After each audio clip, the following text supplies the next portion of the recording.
7वीं सदी की बात है। पंजाब के लोग ज़मीन की खुदाई कर रहे थे। वहाँ उन्हें ज़मीन के नीचे बनी बनाई ईंटें मिल गई। उन लोगों ने इसे भगवान का चमत्कार माना और वे लोग उन ईंटों का इस्तेमाल अपना घर बनाने में करने लगे। लेकिन उन लोगों को क्या पता था कि जिन ईंटों का इस्तेमाल वो कर रहे हैं वो ईंटें उन्हें अतीत के एक ऐसे दौर में ले जाएंगी जहाँ कभी हज़ारों साल पहले हम जैसे ही दूसरे लोग एक खुशहाल जिंदगी जीते थे। 1921 में जब फिर से पंजाब में खुदाई की गई तो जो सामने आया वो भारत की एक बहुत पुरानी सभ्यता के अवशेष थे। अब तक हमने सिर्फ कहानियों में सुना था कि भारत का इतिहास बहुत पुराना है, लेकिन यह पहली बार था जब हमें इसके सबूत मिल रहे थे। इस खोज ने हमें इजिप्ट और मेसोपोटामिया की प्राचीन सभ्यताओं के साथ ला खड़ा कर दिया। शुरुआत में इस सभ्यता की जितनी भी बस्तियां खोजी गई थी वे सभी सिंधु नदी के किनारे पर मिली थी। इसीलिए इस सिविलाइजेशन को नाम दिया गया सिंधु घाटी की सभ्यता। आज से 4,500 साल पहले सिंधु घाटी सभ्यता अपने शिखर पर थी। उस दौरान इस सभ्यता में करीब 5 मिलियन लोग रहते थे। सिंधु घाटी सभ्यता की खास बात यह है कि यह पहली अर्बन सिविलाइजेशन थी, यानी पहली बार हमारी दुनिया में शहरों का निर्माण हो रहा था। इससे पहले लोग छोटे छोटे गांवों में रहते थे।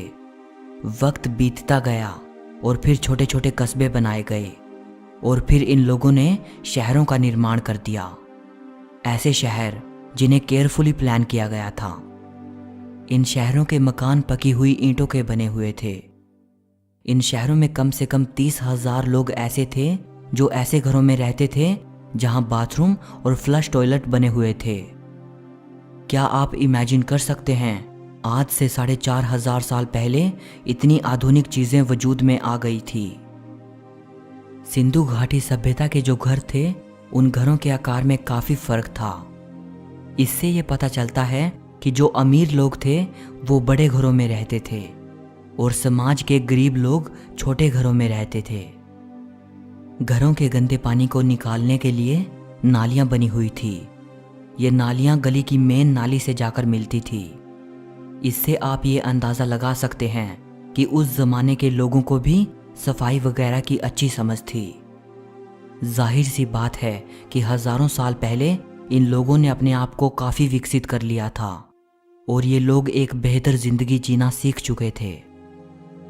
सिंधु घाटी सभ्यता के जो 2 सबसे बड़े शहर थे वो थे हड़प्पा और मोहनजोदारो।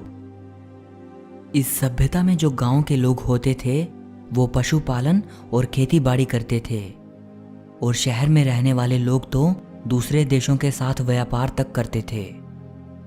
इन लोगों के समाज में कई तरह के पेशेवर लोग रहते थे, जैसे सुनार, मिट्टी के बर्तन बनाने वाले, लकड़ी का काम करने वाले लोग, कारीगर और ईंटें बनाने वाले पेशेवर लोग।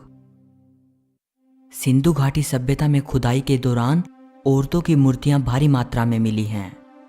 ऐसा हो सकता है कि इन लोगों के समाज में औरतों की दशा काफ़ी अच्छी थी और ये लोग औरतों की काफ़ी इज्जत करते थे। ये माना जाता है कि सिंधु घाटी के लोग काफ़ी धार्मिक थे।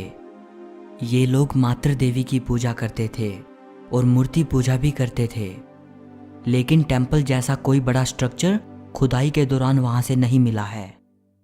हिस्टोरियंस मानते हैं कि ये लोग मंदिरों में नहीं बल्कि अपने खेतों वगैरह में पूजा करते थे। ये लोग आग की पूजा और पेड़ की पूजा करते थे और ये लोग पानी को भी काफ़ी पवित्र मानते थे। यानी एक तरह से कहा जाए तो ये लोग मूर्ति पूजा के अलावा कुदरती चीज़ों की पूजा करते थे, जैसे आग, पानी, पेड़ पौधे, पशु और सूरज आदि। सिंधु घाटी सभ्यता के लोगों की जो जो धार्मिक मान्यताएं थी उसका एक बहुत बड़ा हिस्सा तो आज भी हमारे समाज में मौजूद है। जो जो प्रथाएं उन लोगों में थी वहीं आज भी हम में मौजूद हैं। वैसे तो सिंधु घाटी सभ्यता के दौर को गुजरे 4,000 साल से भी ज़्यादा का वक्त बीत चुका है, लेकिन तब से लेकर आज तक निरंतरता की एक ऐसी लहर चली आ रही है जो आज भी हमें हमारे उसी हज़ारों साल पुराने इतिहास से जोड़ती है। यानी हम भारतवासी आज भी अपने हजारों साल पुराने पास्ट को जी रहे हैं और ये हमारे लिए अपने आप में ही बड़ी खुशी की बात है। कुछ 4000 साल पहले ये सभ्यता मिटने लगी थी। ऐसा कैसे हुआ कोई नहीं जानता। इस महान सभ्यता का अंत कैसे हो गया, इसको लेकर इतिहासकारों की अलग अलग राय है। सिंधु घाटी सभ्यता नदियों के किनारे बसी हुई थी और सिंधु नदी अपनी भयंकर बाढ़ों के लिए जानी जाती थी, जो शहरों और गांवों को बहा ले जाती थी। सो बहुत से हिस्टोरियंस ये मानते हैं कि बाढ़ से इस सभ्यता का अंत हो गया, लेकिन कुछ कहते हैं कि नहीं, सिर्फ बाढ़ से इतनी विशाल सभ्यता का अंत नहीं हो सकता। इसीलिए वो और भी बातें कहते हैं। वे कहते हैं कि इन शहरों में कोई बड़ी महामारी फैली होगी जिससे शहरों की आबादी खत्म हो गई। ये भी माना जाता है कि यहाँ शायद भारी जलवायु परिवर्तन हुआ होगा, जमीन सूखती गई और खेतों में रेगिस्तान छा गया होगा और इसीलिए यहाँ लोगों का रहना दुश्वार हो गया होगा।